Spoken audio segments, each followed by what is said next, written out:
Okay.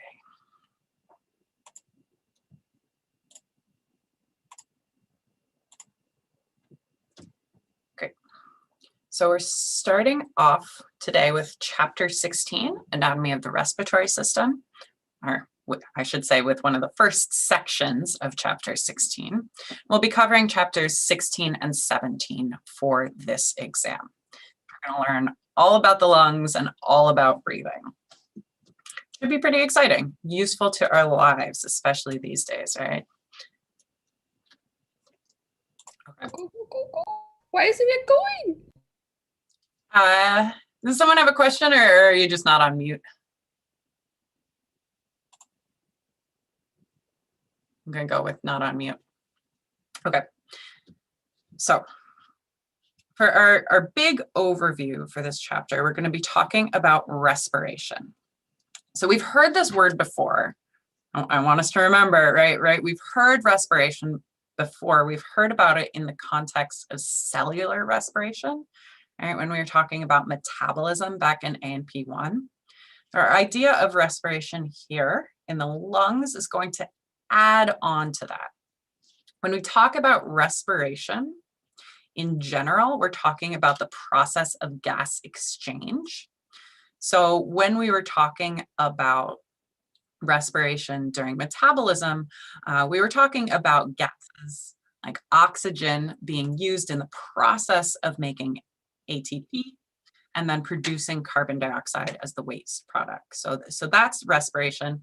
It does involve gases, right? It involves the oxygen and the carbon dioxide. It's really inside a single cell. So we refer to that process as internal respiration.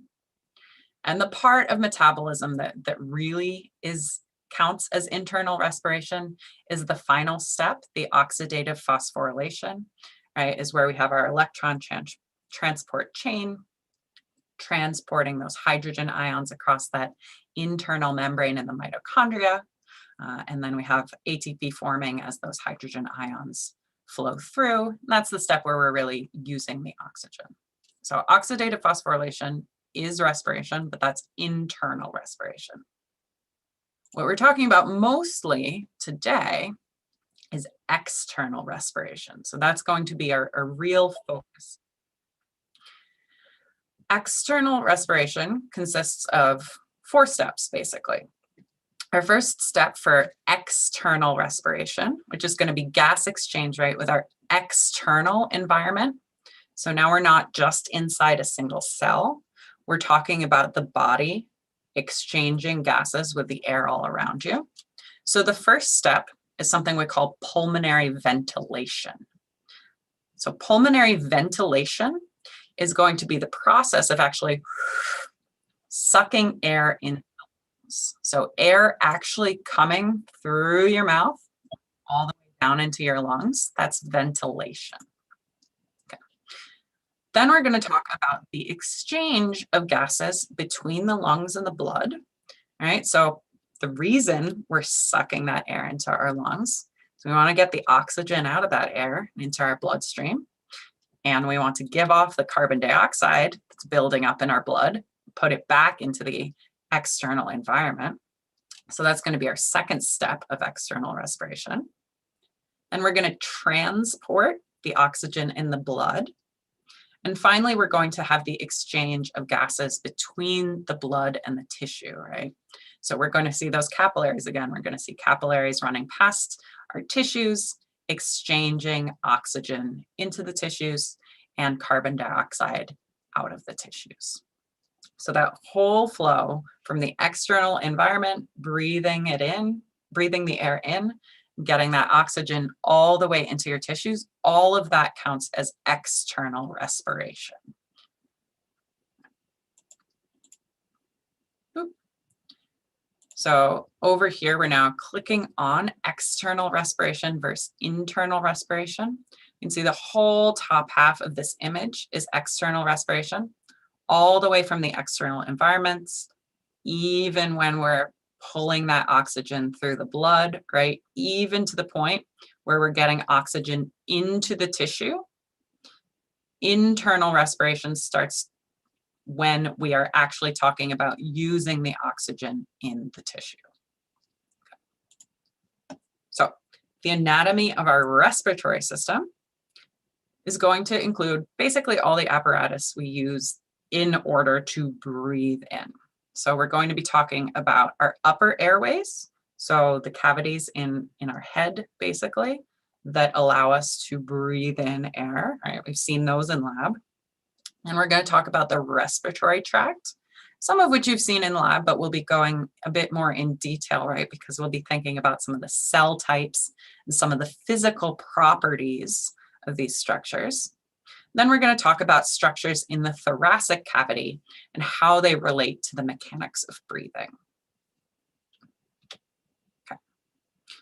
So beginning with our upper airways are going to be the air passages in the head and in the neck. Okay. So these include our nasal cavities, right? We've seen in lab how air would pass through the nasal vestibule, right? All the way back through your nose, through those nasal choanae, and into the nasopharynx. That would be part of our upper airway. Air, we know, can also come through our mouth, right? That's what we often think of, right? Sucking in a big breath of air. So we can have air go through our oral cavity into an area called the oropharynx, right? Behind the mouth. Then we have the pharynx itself. So when we use this word pharynx, what we're talking about is basically the cavity behind these structures, behind the nose and the mouth in the head. So the pharynx is this beginning of the tube up in the head and in the neck. So that's our upper airway. And then we start to pass into what we call the respiratory tract, like officially. So the upper airways help us breathe in air, but they're not the respiratory tract specifically, because we start to think about the respiratory tract as we divide between basically, right, the tubes that are bringing in air to the lungs and the tubes that go to our gut. All right, so the respiratory tract is going to be starting here at the level where we have the larynx and the esophagus split off from this pharynx. And the pharynx might have food in it, might have air in it, depending on whether you're eating or you're breathing. But the respiratory tract, not going to have food in it, just air. So we have this split here. When we're talking about the respiratory tract, we're going to talk about two functionally distinct regions. So two regions that have different jobs. We're going to talk about the conducting zone. The conducting zone, its job is just to conduct air, right? To direct the air where it's going. So that's the conducting zone. And then in the respiratory zone, we remember that respiratory refers to gas exchange. So in the respiratory zone, we are actually going to see air moving across membranes. So conducting zone versus respiratory zone. So now we're going to zoom in on that. Okay. Actually, I'm going to pull us back to that previous image just to make sure that we understand how we're getting from the upper airway into the respiratory tract. So let's say we're breathing in through our mouth here. Right? We're breathing in through the oral cavity. So it's going through our mouth. That air is going to get into the pharynx, which is just that area in the throat, behind the mouth, right? Kind of partially in the head, partially in the throat. That air is going to travel down. And since we're breathing in, we are going to open the epiglottis, right? We saw that structure covering over the larynx in lab. So we're opening the epiglottis. We're going to have air travel through the larynx, right? So the larynx there is going to be really the beginning of our respiratory tract as we pull air through the larynx, then down through the trachea, and then down into the lungs and the bronchi. So this is the respiratory tract. And the larynx physically lies in front of, anterior to the esophagus. So if you were eating food and swallowing it, that food would still go in through the oral cavity, would still enter the pharynx, but our epiglottis would get pushed down. It would shut over our respiratory tract so that food would glide over top of the epiglottis and backwards down into the muscular esophagus and down into the gut. Okay. So that's where we are when we're talking about the respiratory tract. And we're talking first about the conducting zone. So in the conducting zone, we're just physically moving air. We're not actually exchanging gases. So that's starting with the larynx, where we find our vocal cords, right, that allow us to speak. And then moving down into the trachea, which is characterized by these C-shaped cartilages. So if you were to cut the trachea open, right, you'd see the C-shaped ring of cartilage in front. And then you'd see that the back is kind of open. And by open, I don't mean it's a hole. I mean, it's kind of floppy. So at the back of the trachea, you'd see the place where the esophagus is running. That muscular tube that's carrying our food would be at the back of the C. That's why it's not a full ring there in the trachea. It's to make room for the esophagus behind it. The trachea then split into the primary bronchi. The primary bronchi, you have one going to the right lung, one going to the left lung. Then those bronchi split. They split into secondary bronchi, which are going to the lobes of the lung. Right, so the lobes of the lung, we have 2 on the left, 3 on the right. And we have our tertiary bronchi branching. We have our even smaller bronchi. Up until we get to the end of our very small bronchi, right, but still called bronchi, we do have cartilage. So I want you to note on this diagram, right, what it's telling you is the size of each of these passageways, so the inner diameter.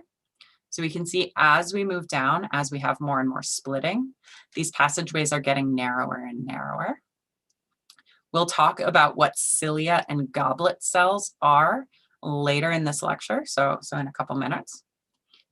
Here we see the presence of cartilage and the presence of smooth muscle. So we see cartilage, we got it all the way down through the bronchi, but we're not going to have cartilage once we reach these structures called the bronchioles. So we have these bronchioles, kind of like arterioles, right? That eole ending just means kind of small. We have our terminal bronchioles, so all the way down here, we're just moving air physically. And then our respiratory zone, where we have the actual gas exchange happening, happens in these structures called respiratory bronchioles that lead into alveolar sacs, which include these structures called alveoli. So what you see in yellow here, those little bubbles actually, those are the alveoli. And we're going to be focusing on them a lot, basically all of the next week or so, those alveoli. Okay. I think I actually had a poll question for us here. Okay, I do. Pulling up a poll question. Would you expect gas exchange to happen in the tertiary bronchi as you're looking at this chart?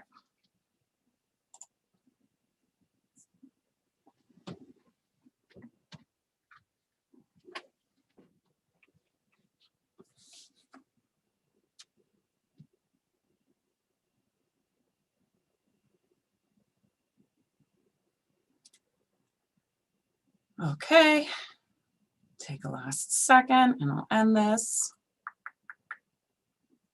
Okay, so most of you picked the right answer here. The tertiary bronchi, right? We can see they're here, they're in the conducting zone, right? They're kind of intermediate in size. They have cartilage, they have smooth muscle, but because they're in the conducting zone, they're just moving air. That's the difference between the conducting zone and the respiratory zone. So the answer should be no. You would not expect to see like actual oxygen and carbon dioxide crossing membranes here in the tertiary bronchi. We're not doing actual gas exchange here. We're just moving the air into the lungs in the conducting zone.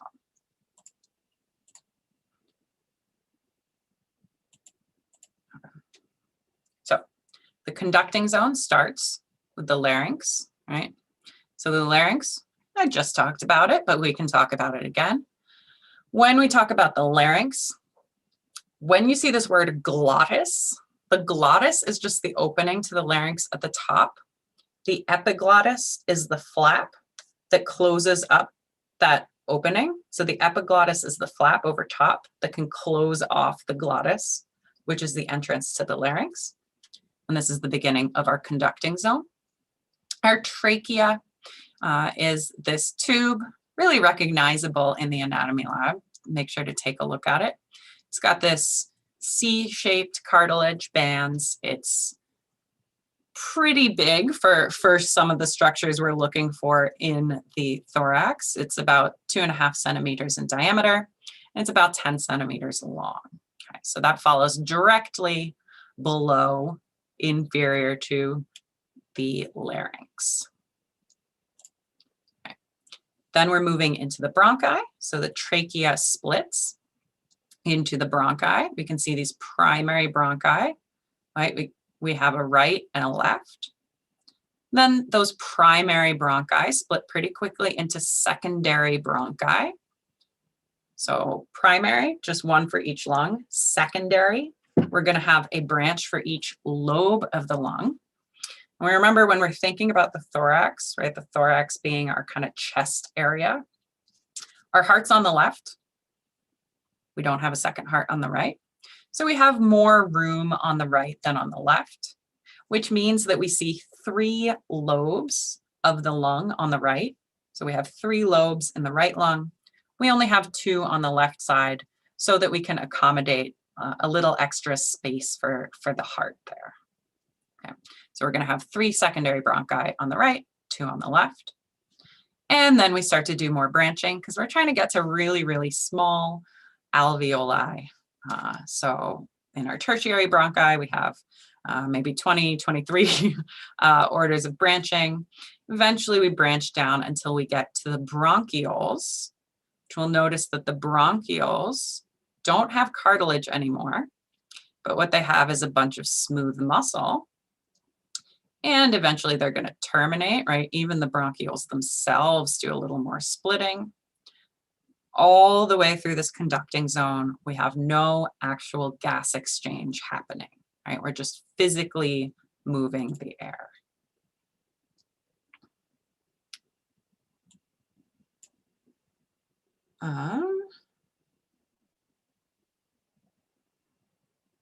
Sorry, someone's asking about the amount of air in the right lung and the left lung. Yeah, you have a little more space in your right lung.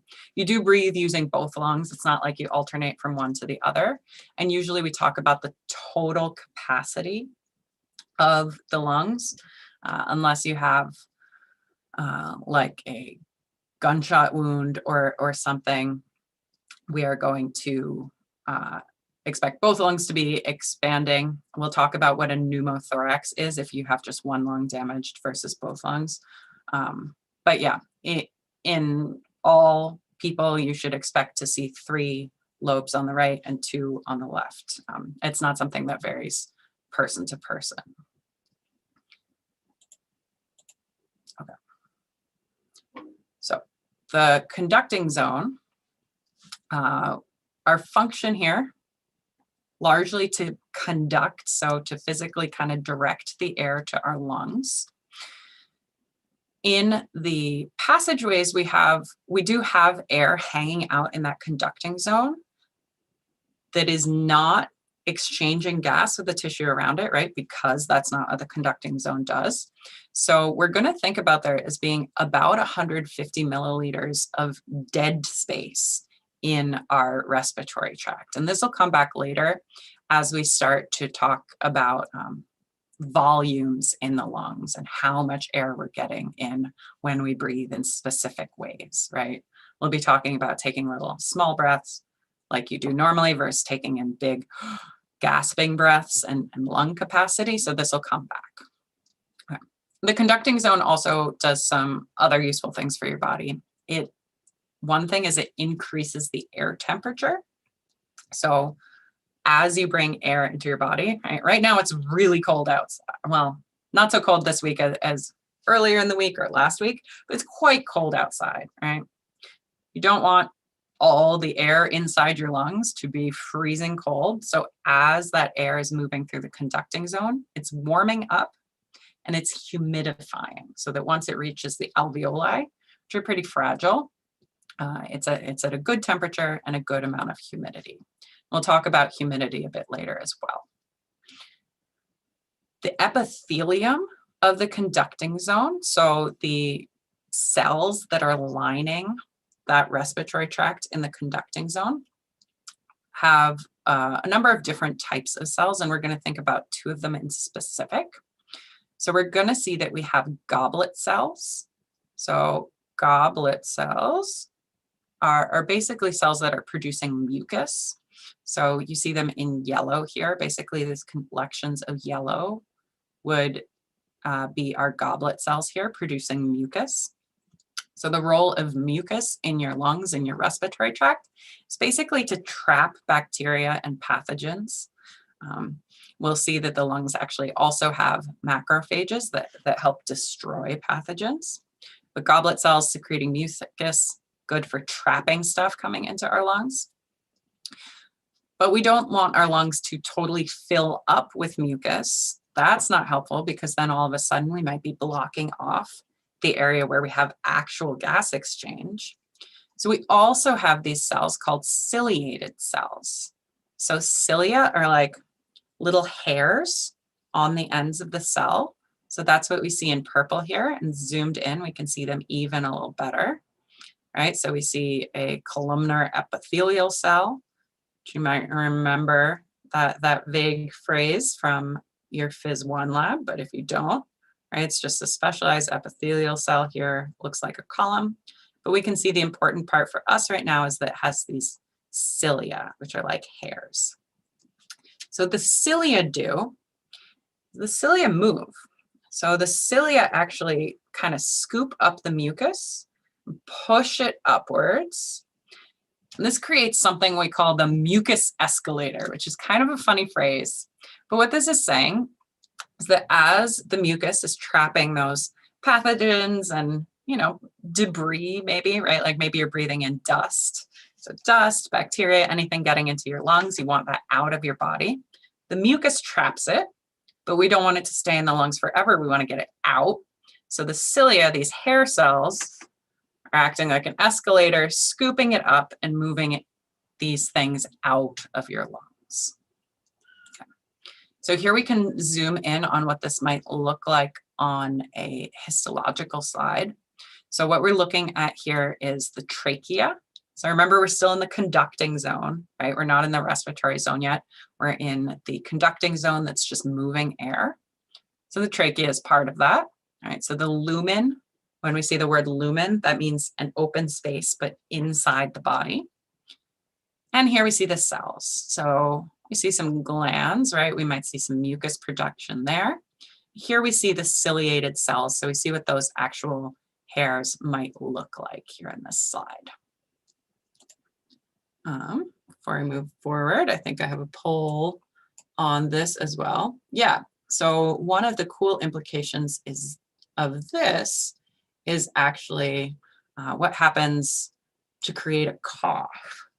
So cough can get caused when we have mucus and the trapped bacteria, debris like dust or something building up in the lungs.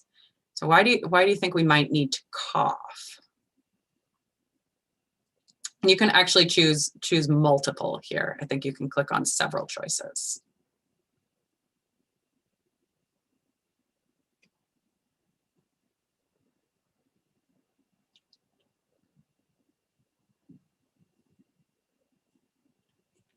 Oh.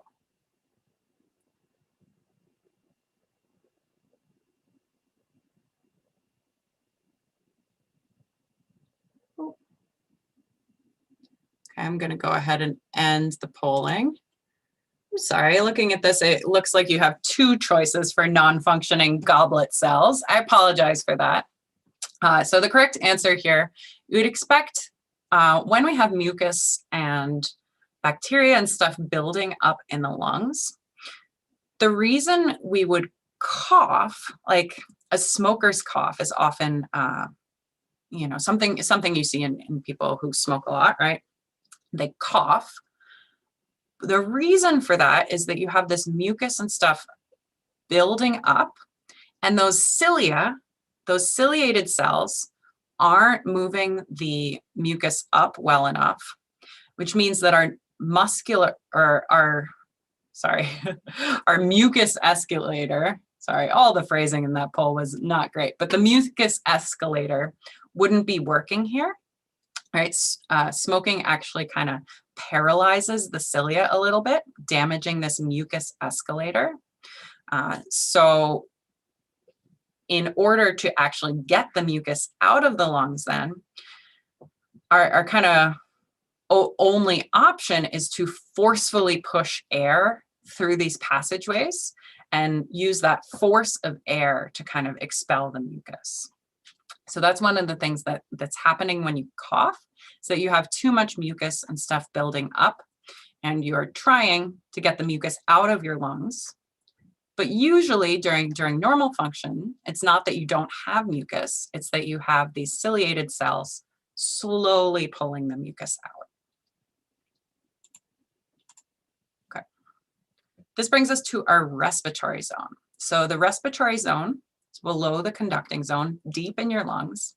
Its job is to exchange gas between the air and the blood. So we're actually going to see oxygen and carbon dioxide crossing our cell layers here.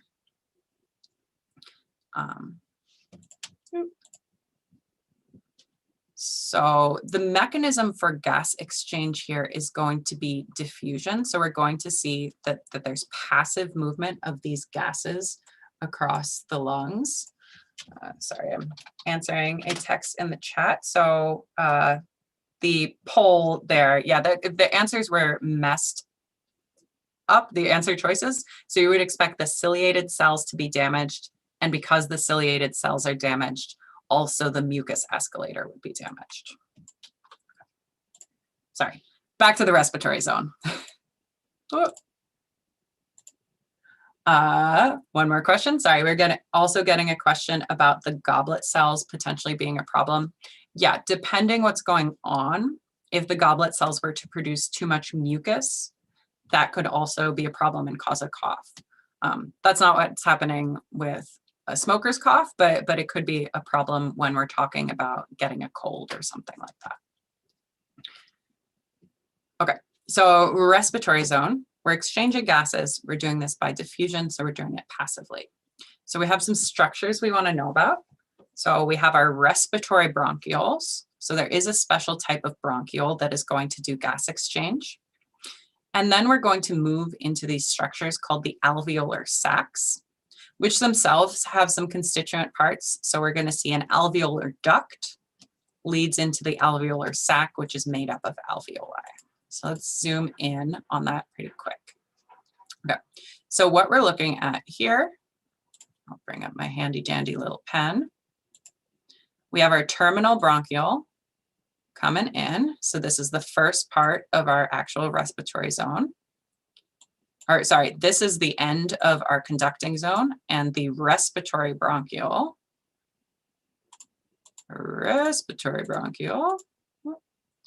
is the first part of our respiratory zone. So this is the first place we'd see gas exchange.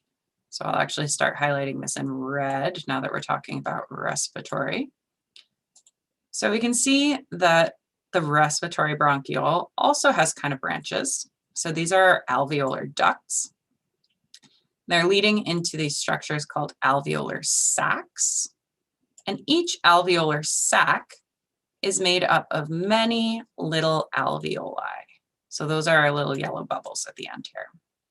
We can see that the alveoli are going to be able to communicate with each other, basically to equalize pressure through these little pores they have. So the alveoli in an alveolar sac are a little bit connected to each other. Okay. So the alveoli they're a really important site of gas exchange. They're really the main thing we're talking about when we're talking about actual oxygen and carbon dioxide getting into the blood. You have about 300 million alveoli in the lungs, which would be the size of a tennis court if you spread them all out. Actually, in physiology, we often think about this full area of basically space where we can have gas exchange. So this sheet of alveoli that we have all inside our lungs is really, really close to the blood, right? Our job is to actually end up with gas exchange. So we're going to see that the alveoli, not a great color, let's use green. Okay, so our alveoli are covered in this capillary network. So we have a huge capillary bed covering our alveoli, covering the alveolar sacs. So sometimes we even think about the alveoli and the internal part of the lungs as just like a sheet of blood, depending on what we're focusing on, what kind of process. Okay, so we have these alveoli, they have pores connecting them. We're also going to think about some of the types of cells inside an individual alveolus. So alveoli is technically plural. When I say alveolus, that means I'm just talking about one. Okay. So we're going to see the type 1 alveolar cells, which are going to make up the actual wall of the alveoli. So that's going to be a single layer of epithelial cells. We'll also see some type 2 alveolar cells. Their job is to secrete something called surfactant. Now, surfactant is different than mucus, so don't get that mixed up with the mucus in our conducting zone. The surfactant is going to be related to basically the expansion and collapse of alveoli. We'll talk about this a fair bit later. We'll also see that there are alveolar macrophages as our third cell type we're interested in here. So they're eating up pathogens. Okay, so let's do a little bit of prediction. So before we take a look at them, looking at this description of what the structure of an alveolus is, how many cells would you expect there to be between air in the alveolus and blood in the capillary? So what I'm asking you is basically how many layers of cells would you expect that a molecule of O2 would have to travel across in order to get into the blood?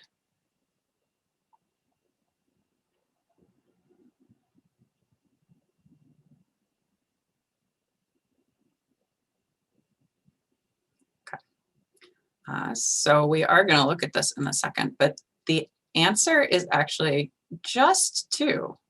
So we're going to see this single layer of epithelial cells is one place we're going to have that oxygen crossing. Then the other cell it's going to have to cross is the endothelial layer of the capillary itself. So the alveoli are really, really specialized to make gas exchange easy. So we really don't have to diffuse over much surface at all. Okay, so here's a picture of the lungs. So you can see how well vascularized they are, right? So how much blood they have. In this image on the left, the red is blood. The white is the actually the respiratory tract, right? So you can see tons and tons of blood, basically totally covering this, right? If we zoom in on the right here, we can see the same sort of relationship, right? So here we have an alveolus, and then surrounding it, oh, I wanted red, tons and tons of capillaries, right? Lots of blood flow here. Okay. So now we're zoomed in on an alveolus. So still in yellow, we have our alveoli. Now we're looking at the cells themselves. So the single layer of cells that we're thinking about are type 1 alveolar cells. are here. So this is a type 1 cell. So you can see the whole like wall of the alveolus inside. I'm just going to keep circling kind of.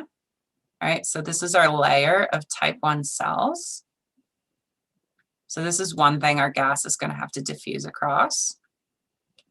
And the other thing our gas is going to have to diffuse across, and this did, this was a bit of a tricky question. You had to think back to our last unit, right?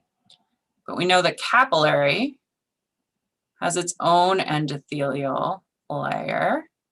So this is the other layer of cells that we're interested in if we're thinking about getting nice little oxygen from the air in the lung into the blood itself. And we'll talk about this later when we talk about gas exchange. We can also see here our type 2 alveolar cells. So we can see that there are way fewer of them. So they're just kind of interspersed. They're not their own layer. So they're in green here. They're secreting the surfactant.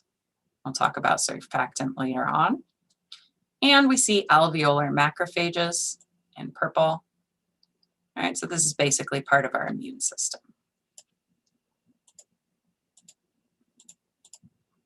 Okay. So our respiratory membrane then, the epithelium of the respiratory zone, is made up of the epithelial cell layer of the alveoli. All right. Really hammering this home, guys. It's important. So the epithelial layer of the alveoli and the endothelial layer of the capillary.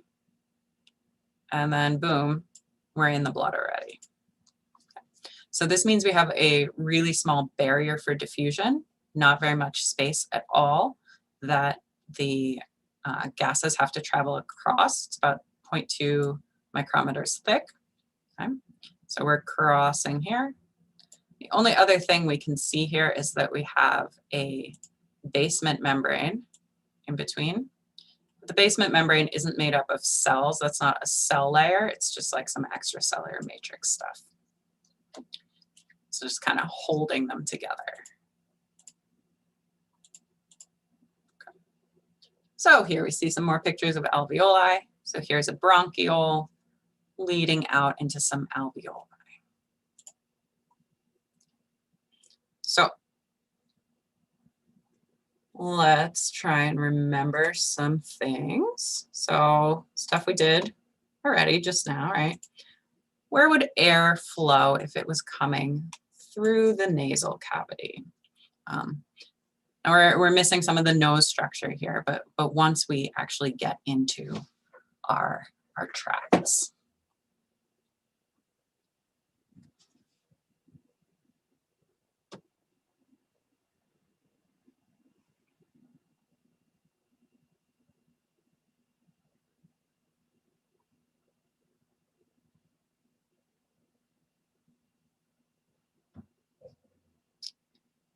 Okay.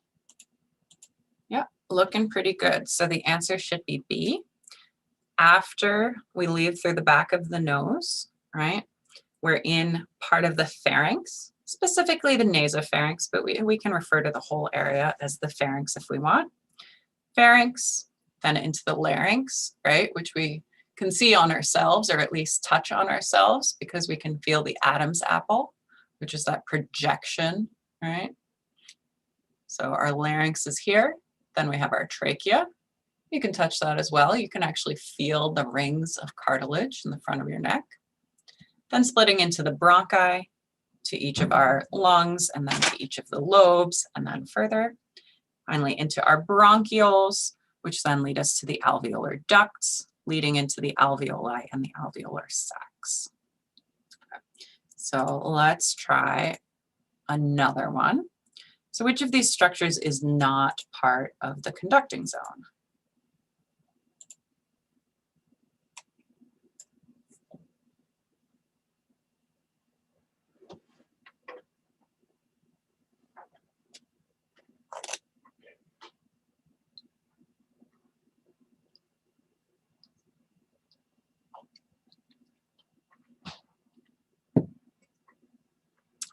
Awesome. Yeah, has respiratory in the name. The beginning of our respiratory zone are the respiratory bronchioles.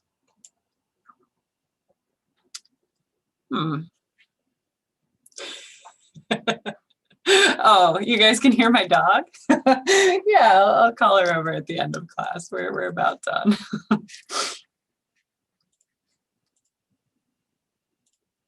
Okay.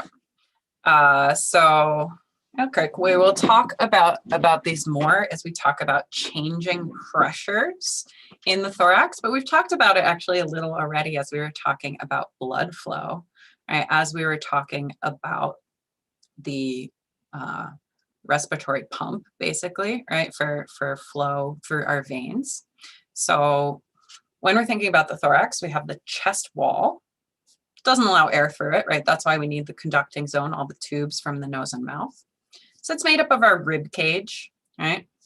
Our sternum in the center, the thoracic vertebrae in the back, right? Our rib cage is attaching to those thoracic vertebrae. We've also seen some of the muscles. So we have several layers of muscles in the thorax. The ones we're going to be interested in for the purposes of physiology are the internal and external intercostals. The external intercostals and the diaphragm are going to help us expand the chest, breathe in. We're going to be thinking about how expanding that rib cage, expanding the area of the thorax, like pushing down into the abdomen, is going to change pressure, specifically in our alveoli. We'll also look a little bit at the pleura. So take a chance when you're in the physical anatomy lab to appreciate the pleura. So there's a membrane lining the lungs, right? We have our visceral pleura, right? Slimy stuff on top of the lungs. And that continues onto the chest wall, the parietal pleura lining the chest wall. This is going to create this area where we have these two slimy membranes in contact. And that sort of slimy contact between them is also going to actually affect the pressures across our lungs. So that intrapleural space between those, between that lining on the outside of the lungs and the lining in the inside of the chest wall, that's called the intrapleural space. And it's filled with a little bit of something called intrapleural fluid. Right? That's why they're slimy. Has a volume of about 15 milliliters, but it's going to be important for kind of sticking the lung and the chest wall together.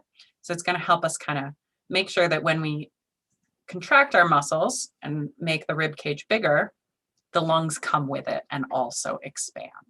Okay, so that's what we're taking a look at here. We got our lung, right, and we can see the pleural sac surrounding it. So we got the pleural sac is here. Do they have it shown? Yeah, on the zoomed in picture, it's better. So here's our pleural sac going all the way around.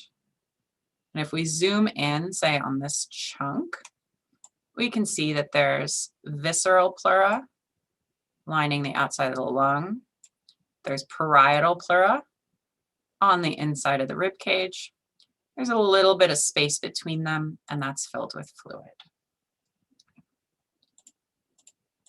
So that takes us through the whole packet. I'm going to do this one poll question, which is, again, predicting stuff we haven't done yet, but we've thought a fair bit about pressure, so I bet you can answer this question. So remember what we said about pressure gradients, right? Pressure is going to flow down its gradient.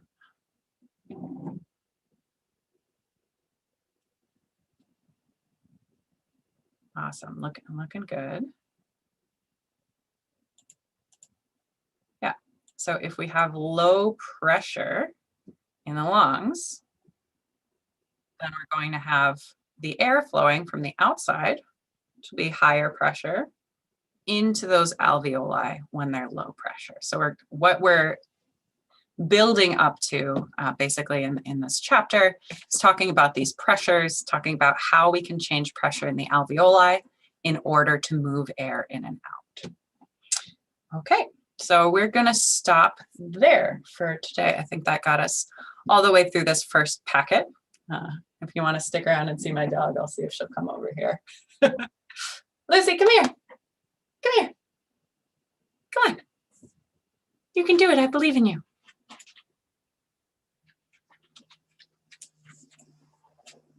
I'm gonna have to move my camera. Be good.